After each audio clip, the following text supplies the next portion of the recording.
Tem várias listas circulando, tem até um de um colega seu lá da GV, o professor Tiago Amparo, jurista também, ele publicou hoje logo cedo nas redes sociais, falando, olha aqui, presidente Lula, até marcou o presidente Lula lá. Lula lá, eu acabo soltando, né? Ó, oi Lula, ele colocou, oi Lula. Aqui vão 10 juristas mulheres que podem substituir Barroso. Dá uma olhada, dá uma olhadinha aí na lista. Abre aqui no telão, só para eu dar uma lida nessa lista. Aqui, ó, a gente tem aqui vários nomes.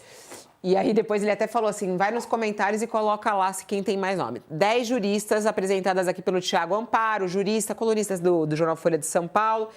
Edilene Lobo, ministra do TSE, Mônica de Mello, defensora pública, Sheila de Carvalho, secretária nacional de acesso à justiça, Vera Lúcia, do TSE, Daniela Teixeira, do STJ, Dora Cavalcante, advogada, Maria Elizabeth Rocha, do STM, Adriana Cruz, juíza do Rio de Janeiro, Karen Luise, juíza também do Rio Grande do Sul, Flávia Carvalho, juíza de São Paulo. Aqui uma listinha básica de 10 mulheres para o Lula já ter na mão. A gente está aqui com mais uma mulher também, ela é advogada, ela é especialista justamente nessa reflexão sobre a participação feminina em lugares de poder. A Maíra Recchia conosco a partir de agora. Recchia, eu falei errado o seu nome, perdão, Maíra. Bom dia, seja bem-vinda.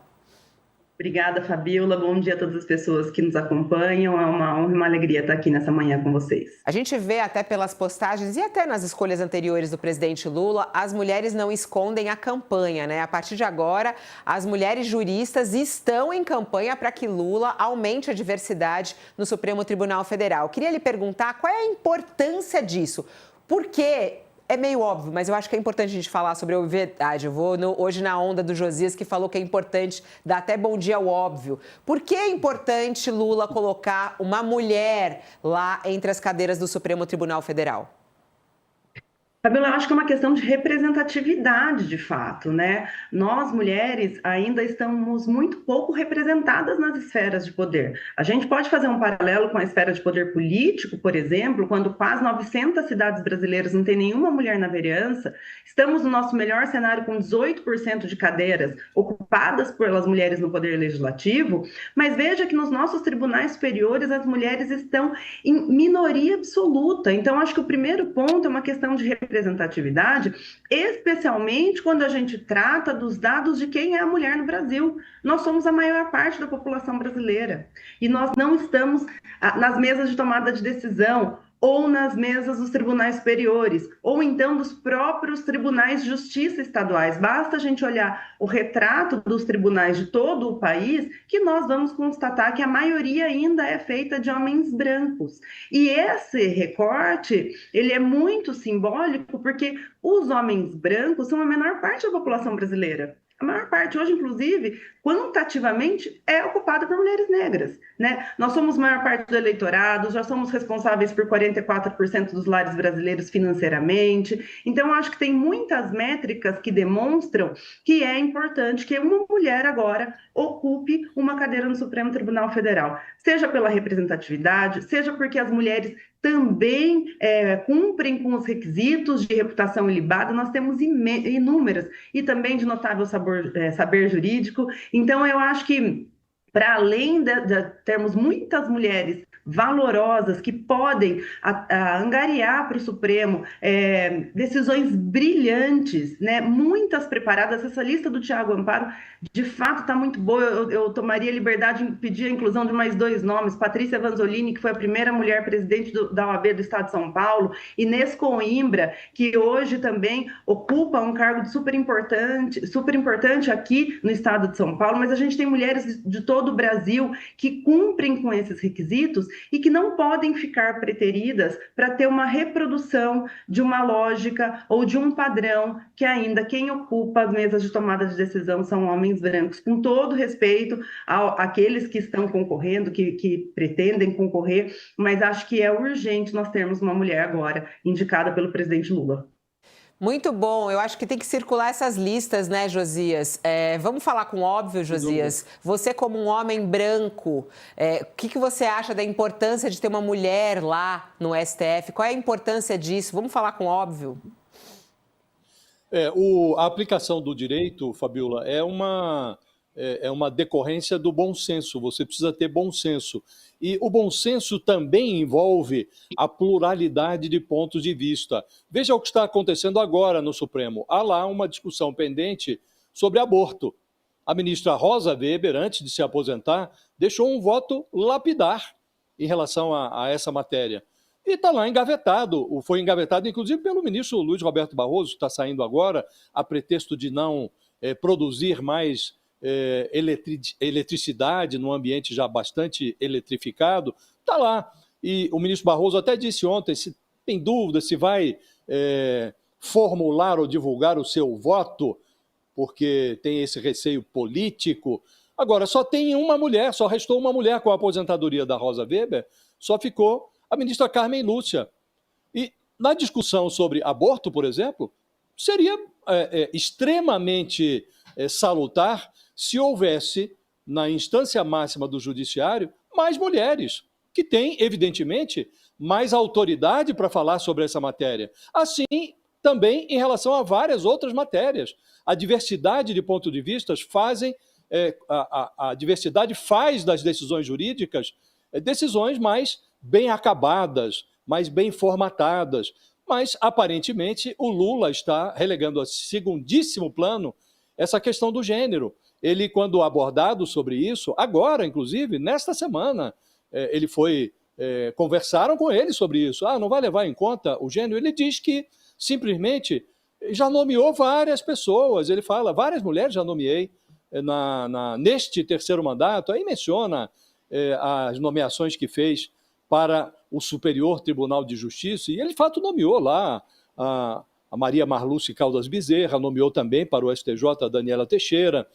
Ele menciona também a nomeação que fez da Verônica Sterman para o Superior Tribunal Militar. Menciona duas nomeações, uma delas até mencionada nessa lista do amparo, a Edilene Lobo e a Estela Aranha. O Lula diz, mandei ambas para o Tribunal Superior Eleitoral. De fato, ele fez essas indicações, mas nada supera a simbologia da indicação de uma mulher para a Suprema Corte. E nós estamos falando de uma instância do judiciário que, sendo a instância máxima, teve presença de pouquíssimas mulheres. A gente conta nos dedos de uma mão, sem encher a mão inteira, né? Então, realmente é muito lamentável que a gente chegue a essa situação num país em que as mulheres já respondem pela maioria dos votos, são majoritárias na sociedade brasileira.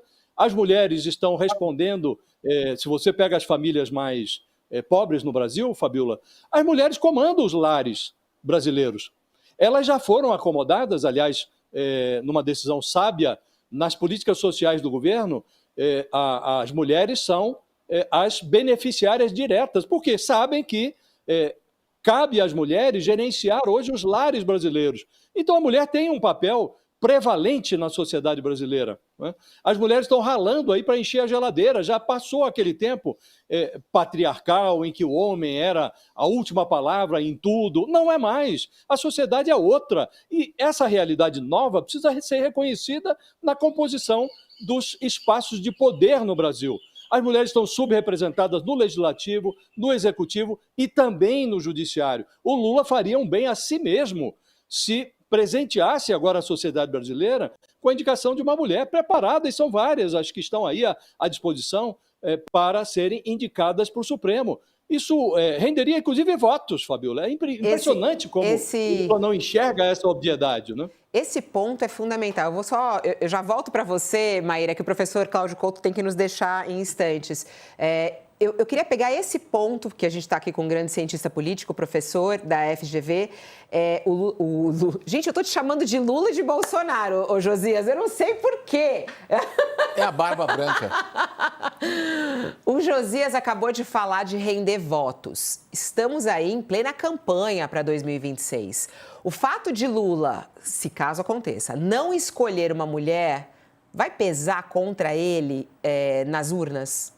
Olha, eu acho que pode pesar sim, Fabiola, pode pesar, porque afinal de contas é uma escolha que já está muito atrasada, né? Ele já teve duas oportunidades E acho que o Josias colocou muito precisamente. O fato de ter indicado mulheres para outros cargos em órgãos de cúpula do Poder Judiciário, em outros tribunais superiores, isso não substitui indicar para a Suprema Corte, porque se trata justamente da Suprema Corte, né? Aquela que encarna a representação de toda a justiça brasileira e lida com as questões fundamentais, que são as questões constitucionais. Então, não haveria como, pura e simplesmente, driblar isso.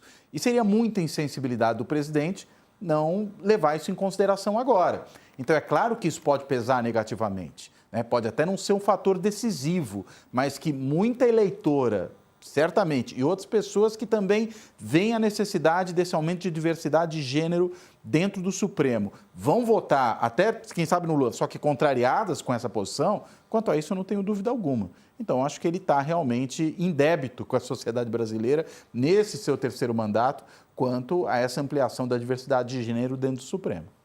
É isso. Professor Cláudio Couto, que honra tê-lo aqui conosco. Hoje ele ficou um pouquinho mais. Cada dia a gente puxa ele um pouquinho mais, né, Josias? Outro dia ele vai ficar aqui 3 horas com a gente. Ele fica o programa inteiro. Vai ficar o programa inteiro. Professor, é sempre uma honra e a gente fica muito agradecido. Eu e o Josias, que a gente aqui somos os anfitriões aqui do nosso programa e oferecer à nossa plateia do UOL as suas análises aqui de ciência política. Muito obrigada, professor. Eu que agradeço, Fabíola. Prazer sempre estar com você. Muito bom, muito bom. Prazer. Vamos seguir aqui, 11 horas e 29 minutos. A Maíra está conosco. Eu queria saber se, nesse momento, vai realmente acontecer uma campanha forte entre as juristas, entre as entidades. Não sei se já existe alguma coisa nesse sentido. Eu sei que nas últimas até aconteceu, né? Porque teve muita coisa espontânea, mas teve muita organização. Chegaram até o presidente Lula, marcaram um encontro com o presidente Lula para apresentar para ele nomes, pessoas. Vai acontecer uma campanha forte de mulheres para que Lula não perca essa oportunidade?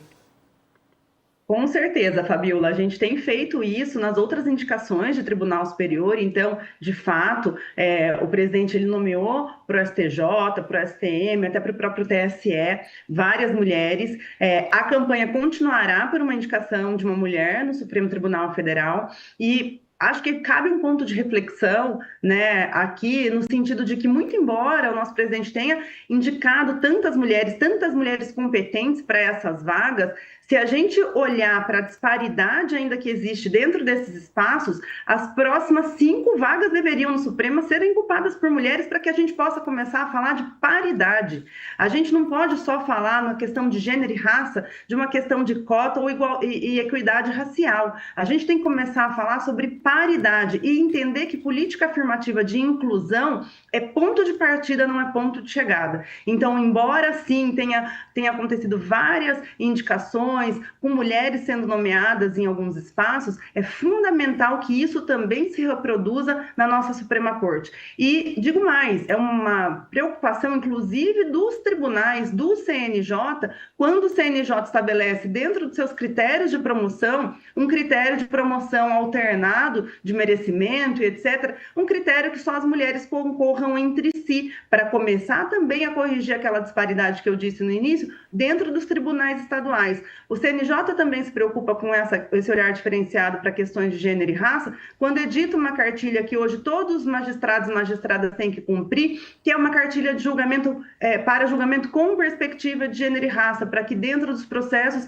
as vicissitudes, os preconceitos, as discriminações nesse recorte não sejam reproduzidas tal qual muitas pessoas vivem na sociedade. O próprio Tribunal Superior Eleitoral já também baixou uma normativa de listas compostas só por mulheres. E por que isso? Porque existe esse entendimento, essa preocupação de que nós precisamos avançar para além das cotas, a gente precisa começar a falar em paridade. Nesse sentido, são muito bem-vindas as indicações anteriores, mas é urgente que tenhamos uma mulher agora no Supremo Tribunal Federal.